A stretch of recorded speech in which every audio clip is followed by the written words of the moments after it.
Hello again. It's hard to believe it's still Friday. This is the same day you took your Macbeth test, and I've had a lot of other things going on. Actually, this has not been a good week. My allergies kicked in, and folks wanted to ship me off to get a coronavirus test. Well, there would have been a lot of drama in that, but and I didn't much care for the idea. Okay, today I want to talk about Henrik Ibsen and his famous play, A Dollhouse. This is an amazing play. I was reflecting earlier today that it's kind of unfortunate that to really appreciate literary works, you often have to have lived some. And, you know, we tend to give you seniors plays and say, okay, this is a good play. Everybody says it's a good play. Read it and like it, or a novel or whatever. And you may not be ready for it then, but later, hopefully, you'll come back to it and find how brilliant it is. I think every time I read A Dollhouse, I'm amazed. Amazed at two things: that even though it was first performed in 1879, there are still aspects to it that really resonate today. And in all that time, I wonder if roles have changed that much. Now, this is just a little aside on my part, but I just don't understand why you romantic young people have the idea that when you are proposed to, the guy has to go down on one knee as if he's a knight in the Middle Ages. You know, most of us are children of immigrants or working class people. Why on earth are we acting like medieval knights? And how do we know the medieval knights even acted like that? But I think, you know, so he's supposed to go down on one knee and say, ask you to be his lady. And if you're going by the real medieval thing, he's promising to do everything that the woman wants for the rest of his life. I don't think so. And the other thing that's kind of surprising to me, now keep in mind that I felt that God was calling me when I was a teenager, so a lot of the stuff about courtship and marriage, I really don't know.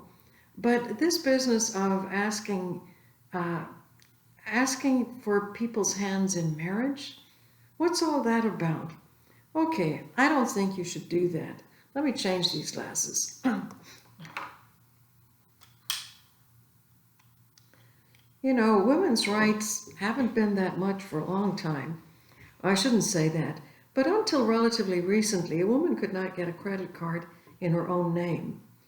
It was much worse, of course, early on, but the word they used for women was that they were like chattel, that they were possessions of their husbands. In this play, Nora gets upset because she says that she lived in her father's house and then she went to live in Torvald's house. So her life, and she loved these men, or thought she did, but it was kind of like a piece of property being moved.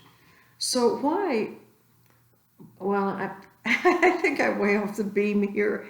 The idea that one would ask a girl's father for her hand in marriage, doesn't that kind of indicate that she is the father's possession to be given to the suitor? And even the idea of a father walking a daughter down the aisle. Now, I think that's fine, but why not have a mother too? I'm not a feminist. I am, like Ibsen, a humanist. At least that's what he said he was. I'm all for equal rights for men and women, because it's not all peachy for men either. Okay, end of little reflection. What do I got here? Okay. As I said, literature becomes richer with age. And I do want you to watch the movie. I would also like for you to read the play. I'm not going to make videos for each part of the play. The movie and the fact that it is relatively modern should not give you any problems. I will give a study guide later next week, and I think, I don't know what day I have down for the test, but I think that's the day we're going to use. Anyway, so I'm looking here, and what have I got? The play and the movie are not quite the same. They did, of course, have to condense the play a bit to fit the time of the movie. And I really think that it's a brilliant performance. Anthony Hopkins must have been very young when he made this, but the beard helps give him age. And Claire Bloom was probably a bit older, but their acting is brilliant. I think, as I'll say later, Hopkins can even make you feel some sympathy for Torvald, whereas your whole instinct is not to have a lot of sympathy for him. He's the spoiled one in the play, although he sees Nora as being the spoiled one and how he has worked for her all his life. He says at one point, well, I would do anything for you. I'd work night and day for you, but no man would give up his honor for a woman. And Nora responds, many women have given up their honor for husbands. I have here the title, A Dollhouse. Most times you'll see it as A Doll's House. The reason we object to that, to some extent, is that when you call it A Doll's House, it seems to be all about Nora. Now, many of you, I don't know if you girls have had doll houses when you were young or when you were younger. I actually kept mine until I left for the convent, and I was pretty upset when my mother gave it to someone. I mean, it wasn't that I was planning to come back for it, but I felt she could have asked me. But a doll's house is a toy usually for girls, and you can have some very elaborate furniture and so on. But if you call it a doll's house, there's the impression that it's all about Nora, in the sense that she is the doll, she is the unreal person. Going by what Ibsen called it, it seems to be that it is a house in which all are dolls, Torvald as much as Nora. That there is so much unreality about it.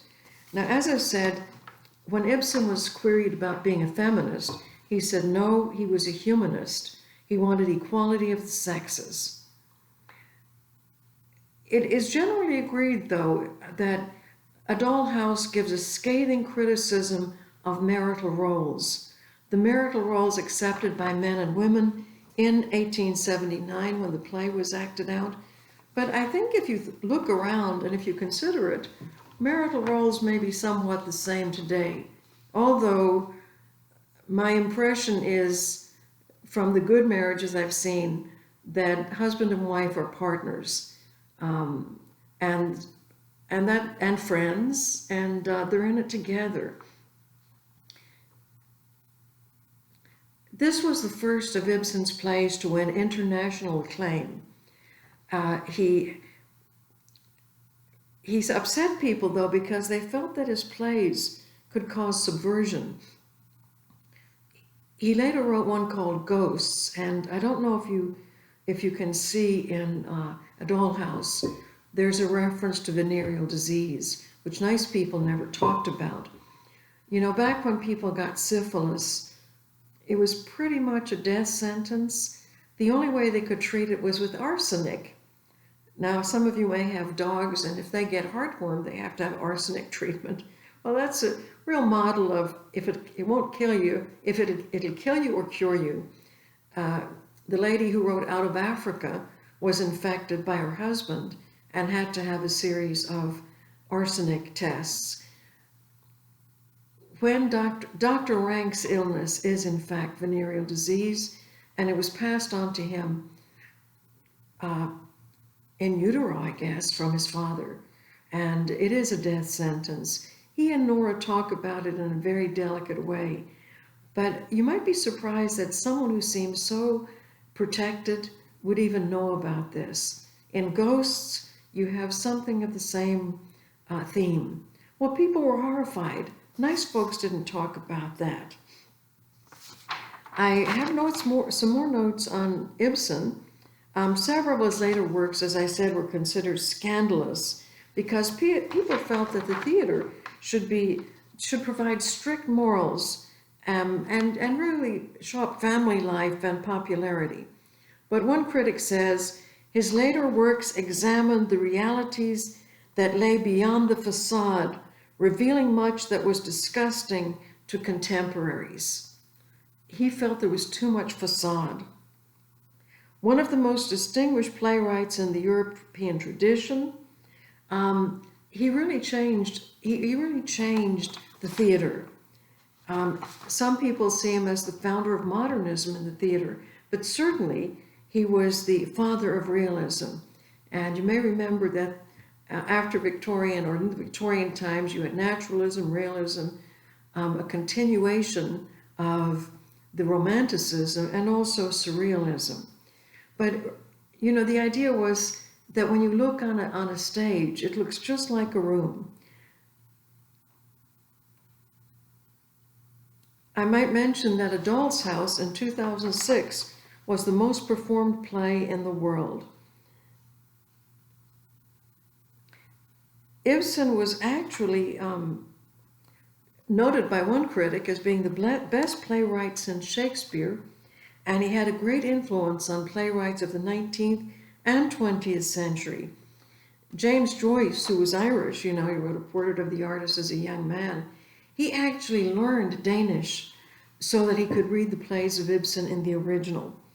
Ibsen was nominated for 3 Nobel Prizes, and you would think that being a Norwegian he would be a shoo-in, but I guess the content of his plays upset people too much. You know, he didn't write about nice things or things you could talk about. His plays are set in Norway, and at one point he got so fed up, he left Norway for 27 years, and he lived in Italy and Germany. Excuse me. He came from a prestigious family in Norway, a rather wealthy family that, you know, had a real pedigree. And actually, eventually his son became the Prime Minister of Norway. But when he was age 7, his family lost their money. And this seems to be a very traumatic thing for young people. I'm thinking of James Joyce, Charles Dickens, and now here's another one. They had been very wealthy, had a big house in the city. Now they had to go live in their country house. And of course, the father was pretty much a broken man. He had grown up wealthy, he had always been wealthy. And it was the mother. Ibsen later spoke very affectionately and admiringly of his mother, that she kept things together. She didn't whine or complain, but she was the center of the household. And we feel that this gave him a great sympathy for the role of women. He writes, one of his themes is that of suffering women, and some others, financial difficulty that bring about great changes.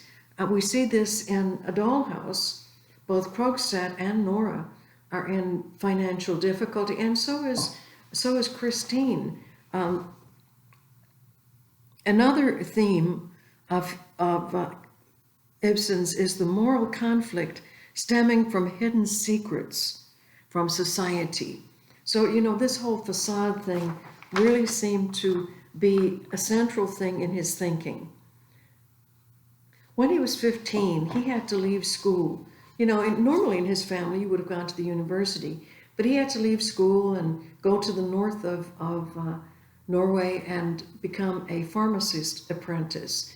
Now, later it was possible for him to go to the university, but he had trouble with the exams. Probably he was working all the time, didn't have time to study for them, and so he decided just not to bother. And he became associated with the theater in Christiania, which is now called Oslo. Now, these seem to be the notes I have. I wish I could make better notes. Then I worked on some of these notes last night as I watched the play. And the whole point is that you can draw conclusions from the way people act on stage. I've seen other versions of A Doll House. In one, I think Jane Fonda plays Nora. But Jane Fonda must be about 5'10", and it was painful to watch her being cute. Nora, as played by Claire Bloom, has it down pat. When the play opens, Nora has just come back from shopping. Hold on just a minute.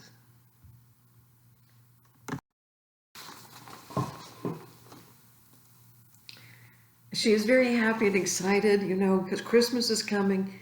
But the best thing of all is that her husband has been made manager of the bank.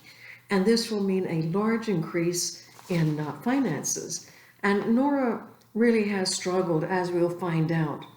But when she goes in to see her husband, Torvald, she takes on this persona of being very childlike and cute, almost a little bit seductive, but it is painful to watch her pretend to be a little squirrel, and he calls her, little squirrel and little bird, all this kind of thing. And he treats her more, in many ways, more like a beloved child than a wife. At one point, she's saying, it's so wonderful, we're going to have money and we can spend money. And he reminds her, almost like a little catechism. Now, what do we say about people who spend too much money? We find out later there's a history to this. Nora's father was not as careful about money, perhaps, as he should have been. And Torvald had to go up to the north and help him with the books and really helped him get out of a bit of a bind. And in a way, Torvald feels that Nora kind of owes him for that. Maybe not. That's my impression. But he says to her, you can't be a spendthrift. What if between now and New Year, when my job starts, a tile fell off the roof and killed me? And what would you do then? And she said, well, I would be too upset to be thinking about money. And that's a good point. I was going to start this kind of lecture with some background for what we call the Kohlberg-Piaget theory. That's Kohlberg, one word, that's one person, and Piaget, Piaget, another person. And here's how that works. It's not that difficult, and you may have had it, very likely you've had it in religion class. But here's the basis. Let's say you are parents of a very sick child, and the child will die without a certain medicine that has just been discovered. Unfortunately, the medicine costs an awful lot of money. You simply can't raise that kind of money. And when you ask the inventor of the medicine, he won't budge. He wants that amount of money. Now, faced with this dilemma, it's generally considered that a man would do everything he could. He would try to raise the money. In the meantime, the child might die. A mother, a woman, would, if necessary, steal the medicine because the life of her child is more important. Well, when you use that as a measure of morality, women don't come out so well. The man is more moral, the woman is not. But that's one approach. I think it's a question of values, and you really have to give it some thought. A recent book has made that point, that women are more inclined to do what's needed to be done. And this play demonstrates that in spades. But it might be an issue you want to think about. Now, I'm not encouraging anybody to rob medicine or do anything like that. But even the church at times has a thing about the greater good. If you are hungry and you steal bread, then that is understood. It's accepted. Now, if you are hungry and you rob a bank, no, morality isn't going to go along with that. Anyway,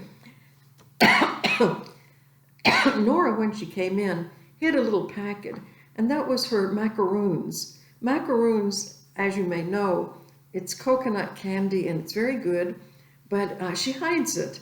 Now, here's this supposedly equal partner in marriage, and she's hiding the candy, but she knows what she's doing because Torvald later checks her mouth because he's afraid that if she eats too much candy, she'll get bad teeth. And rather than just telling him, I'm going to eat candy if I want to, she figures, let's not rock the boat. I'll eat candy, but I'll just hide it from him. One of the things that really stands out is that someone put in Nora's position who wants to make things work will inevitably be caught up in lies. And we find out that there are even more lies. It's almost become her modus operandi, or MO. Now I'm looking here, and that first scene gives a lot about the dynamics of the relationship. I mean, she begs him to give her money for Christmas. And he says, no, it'll just go into the housekeeping. And she says, no, I'll wrap it in silver paper. I'll put it on the tree. Won't it be lovely? No. Okay, I'll try to be serious about this. And then she shows him the toys for the children. And frankly, I thought they were pretty pathetic toys. But, you know, they're still kind of poor. But he said he'll think about giving her the money as a gift. In the play, she says something about how, you know, clothes look good on her anyway. Well, you can read that.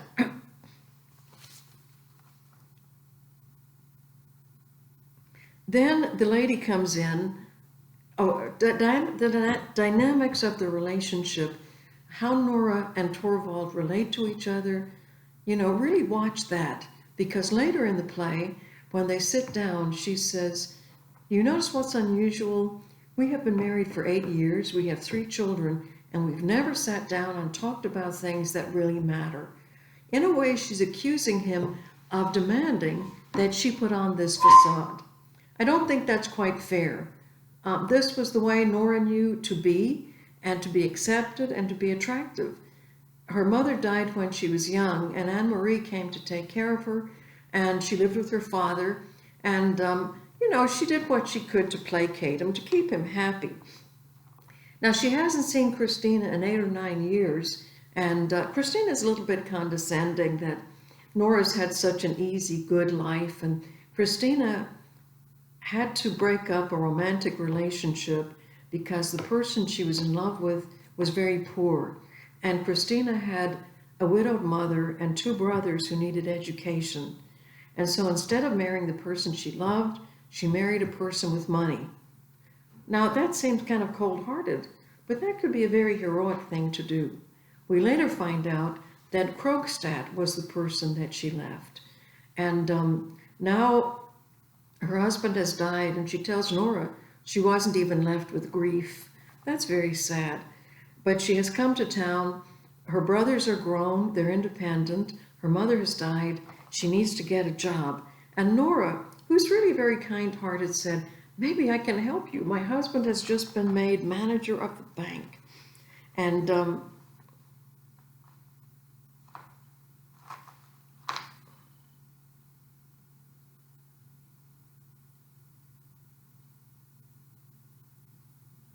I have no idea what I've got here.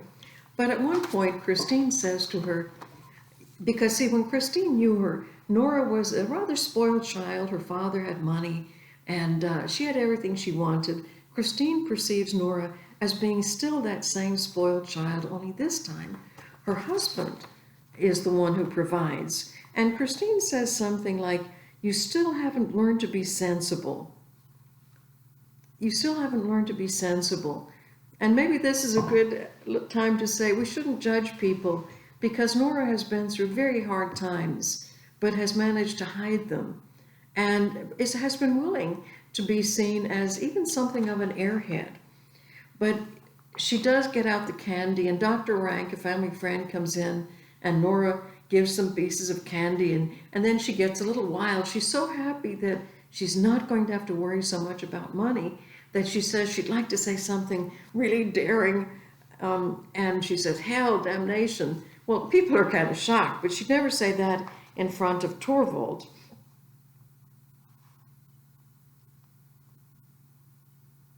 When Torvald comes in, Nora asks him if he would give give Christine a job. And she makes up this whole lie that Christine had heard that Torvald was made manager of the bank, and she came all this way to ask him. And couldn't he please, please, please? Do you remember the word wheedle in vocabulary? And this is how Torvald likes it. He likes to be the person, the bountiful person, and that she has to appeal to. Well, very soon, you know, Nora kind of hints to Christine that she has been through hard times, that people don't really know. Well, then Krogstad comes in, and there seems to be some recognition between him and Christine. But he tells, he has been to see Torvald, and Torvald has pretty much indicated he's going to fire Krogstad. Well, Krogstad has come to ask Nora to intercede for him. At first, she was very high and mighty. She said, well, you can't talk to me like that. I have some influence, with the bank manager. And he said, I know you do. That's why I've come to you, because I want you to intercede on my behalf. And she said, oh, I can't do that. I don't really have any influence. He said, well, you just said you did. Well, it turns out that at some point in Krogstad's life, he had committed a felony, as it were. He had forged someone's signature. We don't know a lot about the background, but he did go on trial, and he wasn't sent to jail, but he really had become bad goods. He had been a person of some consequence. He had actually been to school with Torvald, but later he had to start at the bottom. And he works in Torvald's bank, and he has been, in a very lowly position. But he wanted to do that because he wants to win back his reputation, because he has 2 sons. He's living in abject poverty because they don't pay much. But the idea of losing the job, being kicked out again, is really upsetting to him. But it turns out that he has a hold over Nora. When Torvald and Nora were newly married, Torvald became very ill, and he really needed to go to the south. Norway seems to be a very cold country, but he needed to go to Italy to recover. And Nora did not have the money. At the time, her father was dying, and she couldn't really appeal to him. So she went to Krogstad, who had become a moneylender. He said it was the only thing I could do at the time, and borrowed the money. And she said, well, so what? I've been paying you back regularly. And he said, well, more or less, yes. But there's something more. I have this, when I lent you the money, it was on condition that you would get your father to sign as a guarantor. And she said, well, I did that. And he said, well, yes, and I have the form. The only thing is, your father actually died 3 days before this was signed. And she more or less she says, well, so what? He said, well, that's fraud. You could go to jail for that. And she said, I don't believe you. And in some ways, this shows her being naive. She said, don't tell me that motives don't count, that a wife could not borrow money to save her husband and would go to jail for it. He says, well, you don't know much about the law. And that's very, very, very true. But he says, let me tell you, if I'm kicked out again, you're going down with me, because I will make clear that you forged your father's signature. And it's going to be bad news for you and for Torvald. And she's very, very upset, of course. She says she will try to intervene with Torvald. Now, I've got a few notes here, just commenting on what we just said. When she does finally talk to Torvald, he won't accept what she has to say in favor of Krogstad. And I'll talk a bit more about that later.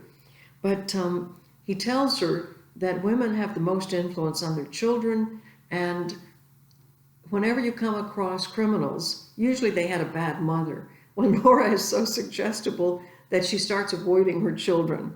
And what about Krogstad? He does seem very hard-hearted, but he is a person down on his luck. And in a way, blackmailing Nora is a last resort, and it's because he's desperate. And I'm not standing up for him, but again, he's desperate. One of the motifs they often talk about are the candles that Nora lights. She lights up a lot of lives, but also the Christmas tree. I thought it was lovely that they show her lighting the actual candles on the Christmas tree. This was very pretty. People don't do that anymore because you couldn't light the candles very often because the tree would get very dry and brittle and would burn, and maybe burn down your house. So we have these nondescript electric lights now. But the Christmas tree, which is seen as being beautiful and decorated and with the candles lighted in this scene, at the end, the stage direction said, it's really pretty bedraggled. And certainly, poor Nora is at the end, too.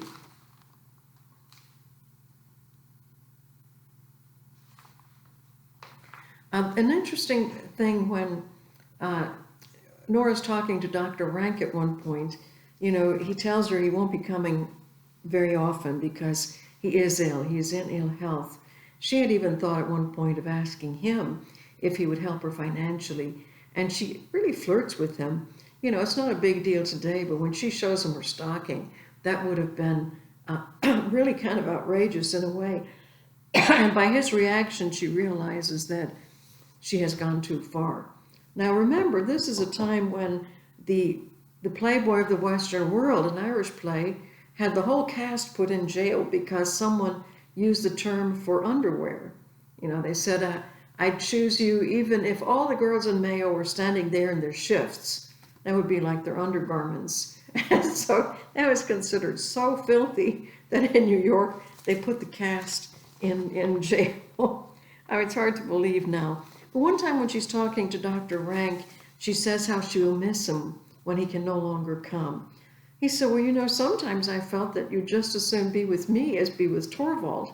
And she says, well, you know how it is. There are people that you like, people you love, but people you'd rather be with. That seems kind of paradoxical. She said, like when I lived with Daddy, I loved Daddy, but I really preferred to be with the servants, and, they had more fun and so on. And this gives a great insight that she does believe she loves Torvald, but, she has been, I think she has enjoyed being with Dr. Rank more because he treats her more as an equal.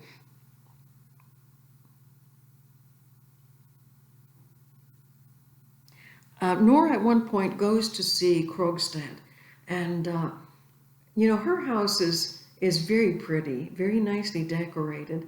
But when she goes to see Krogstad, he lives in a very poor area of town, and when she goes up to the apartment, people are wrapped in kind of blankets because there's no heat, and you get the impression that Krogstad, his wife is dead. He's trying to take care of the sons, and they're eating, and he's really scrabbling to try to get along. Nora begs him not to tell on her, not to tell that she has borrowed the money and has forged her father's signature. And he said, well, I didn't do anything much worse than you did, and look what happened to my life. And she says something, and he says, oh, listen, everybody thinks of suicide at first, but it won't help anything, because even if you're dead, I'll blow the whistle on you, and then Torvald will have to come through for me. And he says, I own your reputation. That's pretty chilling. I want to jump ahead a bit then. Nora does not want Torvald to know. And at one point, Krogstad puts the letter intending to blackmail Torvald in the letterbox, and Nora does not want him to get it. Christine has found out what's been going on, and she has, talked very sensibly to Nora. But when she goes to talk to Krogstad, she wants him to have a little bit of pity on Nora. Now, before that scene, Krogstad has put the blackmailing letter, in the letterbox, and Nora can see it, but it's a locked little letterbox, and she tries her hairpins to get it out, won't work. But in order to try to, Mrs. Lind, that's Christine, tells her, look, try to make sure he doesn't take the letter out, and I'll go talk to Krogstad. And she does. That's when we learn the whole background, that he was the one that she dumped. And he said, but you did it so cruelly. And she said, I had to. I wanted you to get on with your life and not have hope. But she lets him know that she really still cares about him. And it completely changes him. And she says, that letter you gave to my friend. And he says, oh, that's why you've come. You just want to butter me up. And she says, no. Actually, I think that there is so much subterfuge and so much lying in that house, it needs to come out. Torvald needs to know what happened. Krogstad, who really is not a bad person, and he has a good heart, he says, well, I know what I'll do. I will go and bring another ladder and try to make things better. And so off he goes. Meanwhile, poor Nora is trying to keep Torvald away from the ladder box, and she begs him to help her with getting ready for the fancy dress ball. She's going to go as an Italian girl who will dance the tarantella. And there's meaning in that too. The idea was that if you got bitten by a tarantula in Italy, then you had to dance wildly and get the poison out of your system. I don't know if it worked. I guess I could look it up. But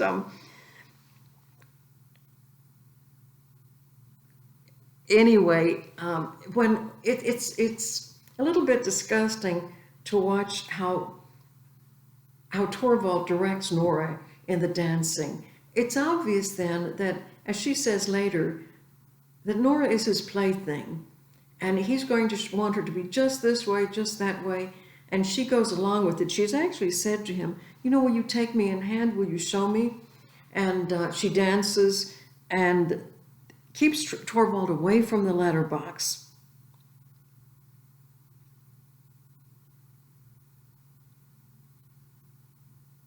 Well, then we see them at the actual fancy dress party, and Nora's dancing, and it's meant, in that time, it would have been a very kind of suggestive, or no, not suggestive, it would have been a sort of a sexy dance at the time.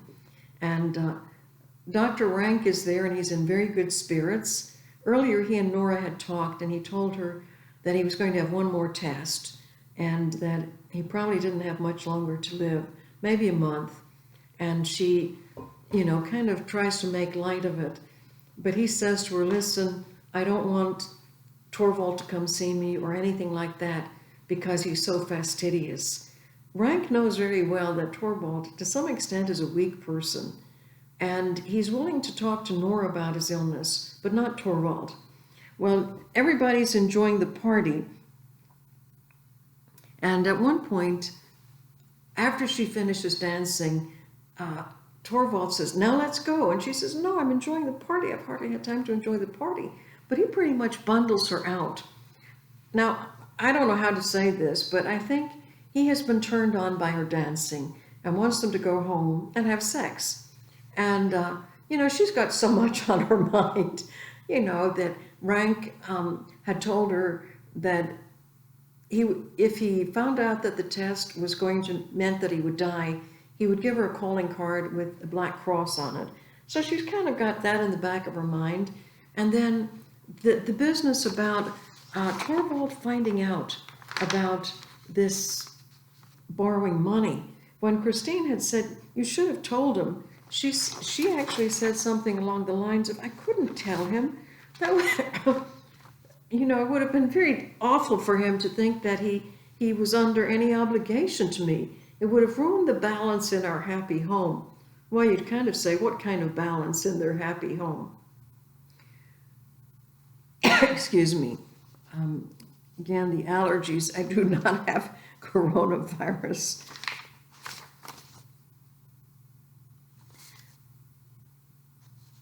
She says that Torvald must never find out what she had done because it would be a blow to his self-confidence.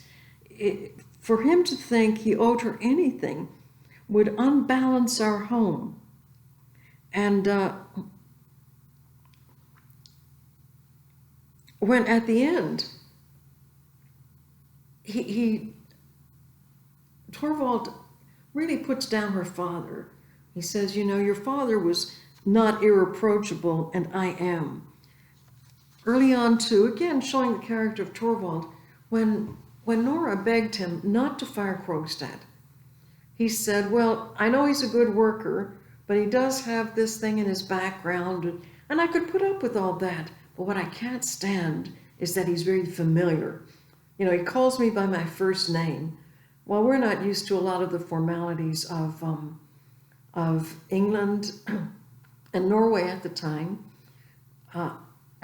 And so the idea that Krogstad, who was in school with Torvald, would call him Torvald, really gets on Torvald's nerves. He said, every time I turn around, he's calling me by my first name.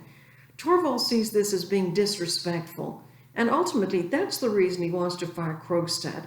And when Nora says, but that's so petty. Well, Torvald goes ballistic. What do you mean petty? So you think I'm petty? All that sort of thing. Well, I'm watching the time and this is going on a lot.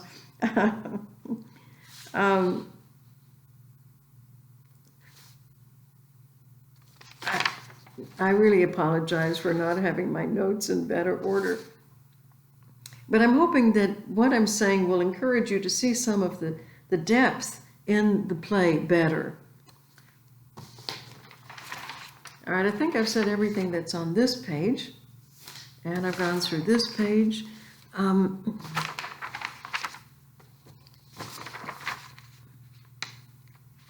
Yep. Again, I'm not going through the play bit by bit. I'm just trying to point out things that will alert you to watch out for certain things, because I think it's a marvelous play. Although at the time, the themes of Ibsen's plays were considered scandalous, I think why they're still enacted, and as I said, the year 2006, it was the most performed play in the world, is because of the psychology involved. And because we can see ourselves in this psychology, not just in Nora, but in Torvald.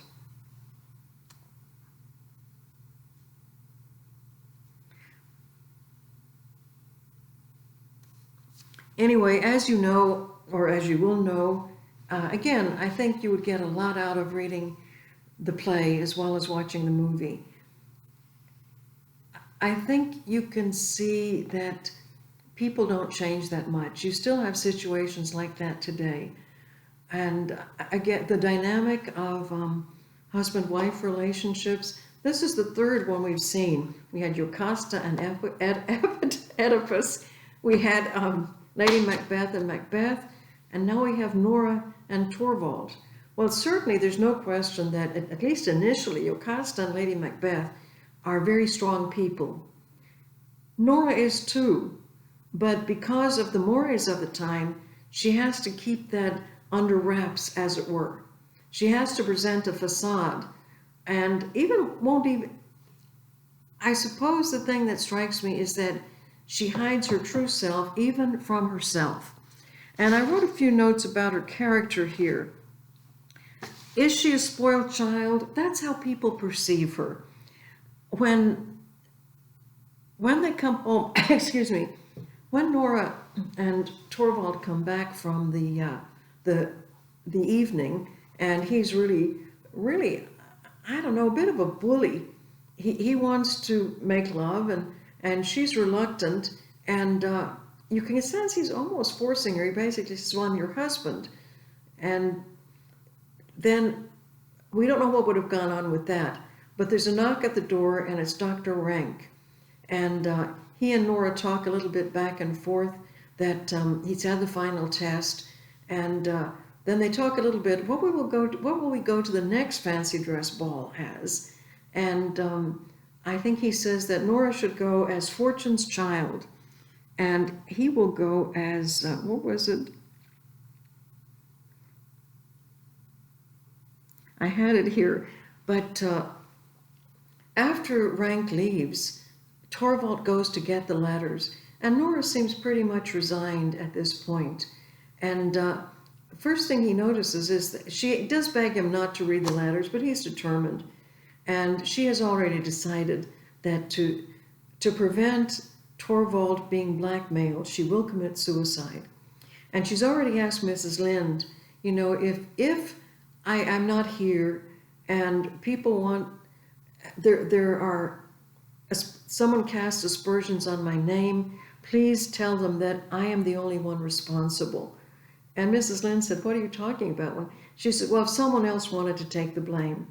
Bless her heart, Nora thinks that Torvald loves her so much that he would not allow her to be publicly humiliated.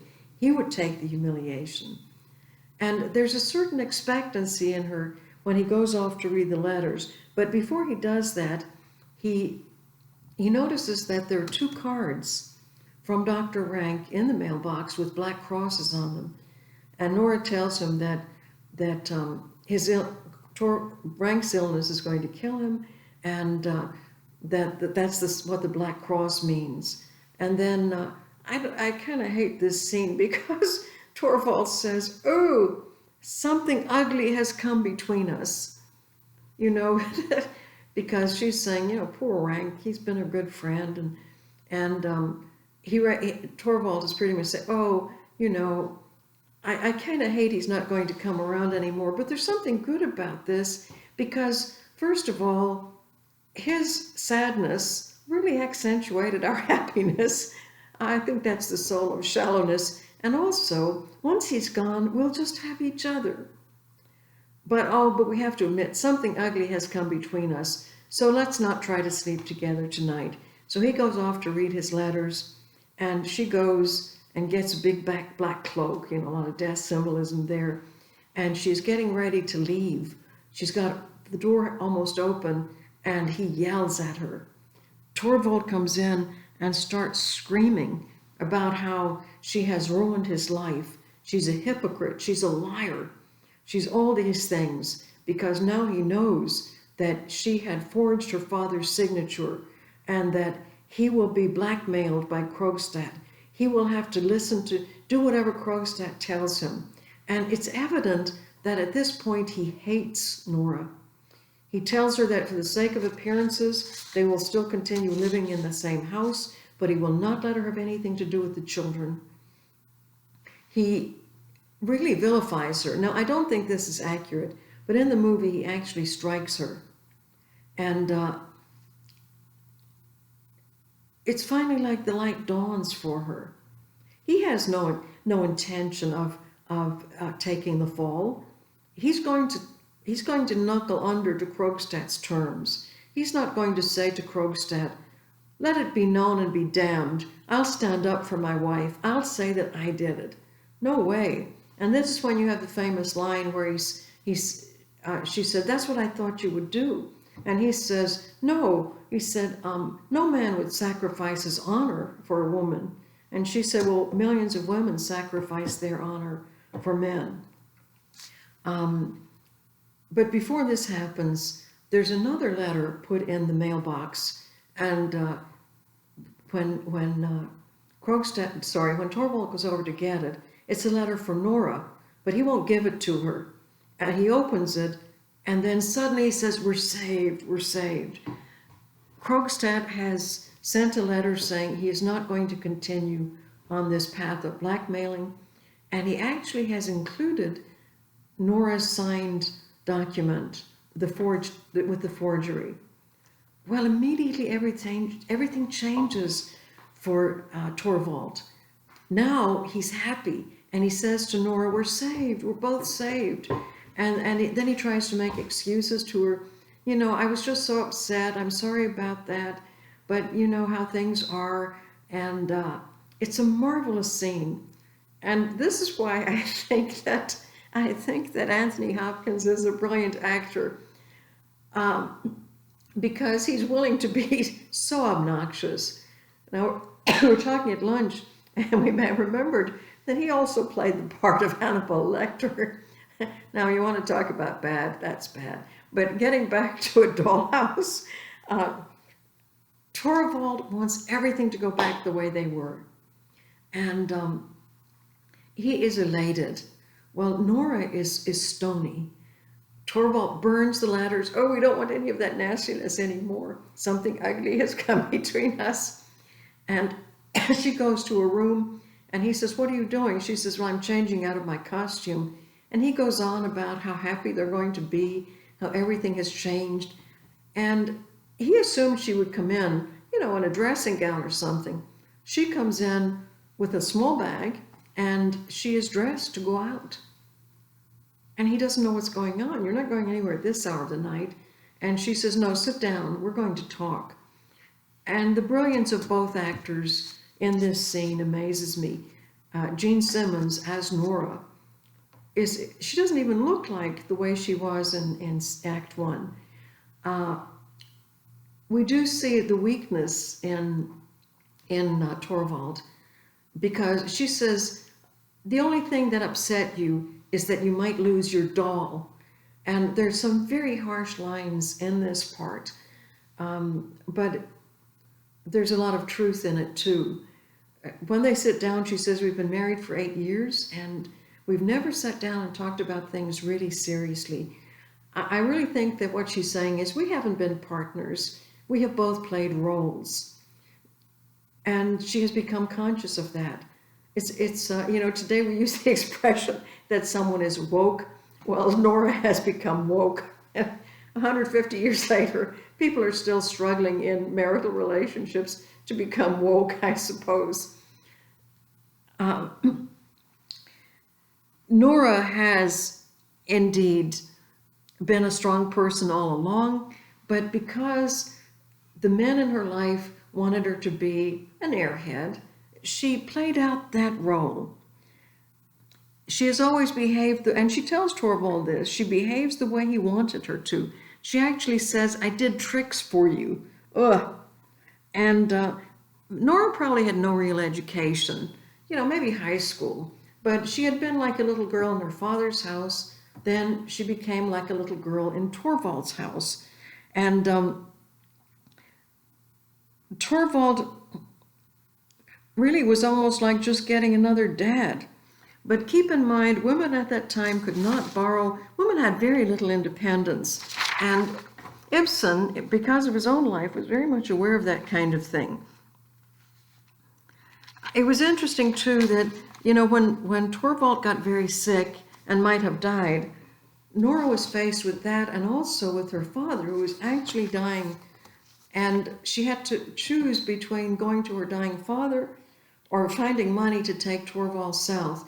She is a very generous-hearted person, and she was willing to do whatever it took to get the money to take Torvald south. And you'll find more details about that in the play. But as I said, Nora has depths of strength, but she realizes at the end, she says to Torvald, you and Daddy have treated me badly. And they said, we have loved you more than anything in the world. She said, no, you just thought you loved me, and I thought you loved me, and I thought I loved you. It's painful. It's really painful. It's almost like, I don't know, ripping off a mask that has become someone's face. Torvald, and as I said, the fact that Hopkins can make him sympathetic as a character, he is also confined to a role. But let's face it, his is a much more pleasant role. But he is a hypocrite. Like when it looks as if he hates Nora, he will have her stay in the house for appearances. Early on, he doesn't want Krogstad calling him by his first name, because that appears as if they're on the same level. And they're not, because he's going to be the manager of the bank.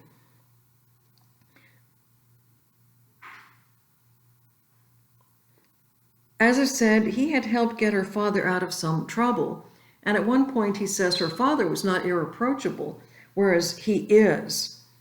He believes he loves her, but her point at the end is, I don't know myself, you don't know myself. And I don't think I even know you. I've lived with you, I've had 3 children with you, and I've been like a beggar in this house, doing tricks so I can stay, keeping you happy, doing what you wanted. And I think she says something like, that cuts me so much to the heart that I could almost tear myself to pieces. And he says, how can you leave your children, your husband? What about religion? What about morality? She said, well, I don't know. I don't really know. I was confirmed and I had sessions with the pastor, and I need to think about what religion is all about. I need to think what society is all about. I will be no good to my children until I become a whole person, until I become a person. Now you can see here why I say a lot of it deals with the fact of being a real human, not so much just a feminist type woman. She has lived with Torvald, but it's been on his terms. Of the two, Torvald is much weaker than Nora. And maybe I can reiterate what I said at the beginning. Oh, this is going on way too long. The fact that this play gets richer for me each time I read it or see it. Plays were meant to be written, or plays were written to be acted out, and you have different versions of them. But I think this is a very good one. And if you watch the movie, which is very much like a movie, then you will be able to read the play, and it'll have more reverberation, it'll have deeper resonance for you. I'm really sorry that we're not in class, because I think we could have fun with this discussion. Again, I know that I say some things that you may not agree with. Like, I don't think people should have big fancy weddings either. I think it should be about the sacrament. And today, weddings have become an extravaganza. And I think that can, well, I'll just stop talking there. You don't have to agree with me, and probably you shouldn't. But I hope when you go to college that, you'll be able to make your own points and really discuss things with your colleagues and with your professors. Now let's see. I think that's all I've got to say for today. I will be sending you an email, and I'm not really planning to do a video on each act as I said I would. I don't think there's any need to. I'm sorry that you have to watch me for almost an hour. I hope it will be that it has been some help to you. I don't think I could watch me for an hour, but that's it for right now. I think I told you in the last email that my plan is that we will have our final evaluation on Monday the 11th, and I'll give you more detail about that. Okay? Please email me if you have any questions, and I hope you will have a very good weekend. I was thinking, what about my weekend? All right, goodbye for now, and I'll see if I can do this without making strange faces.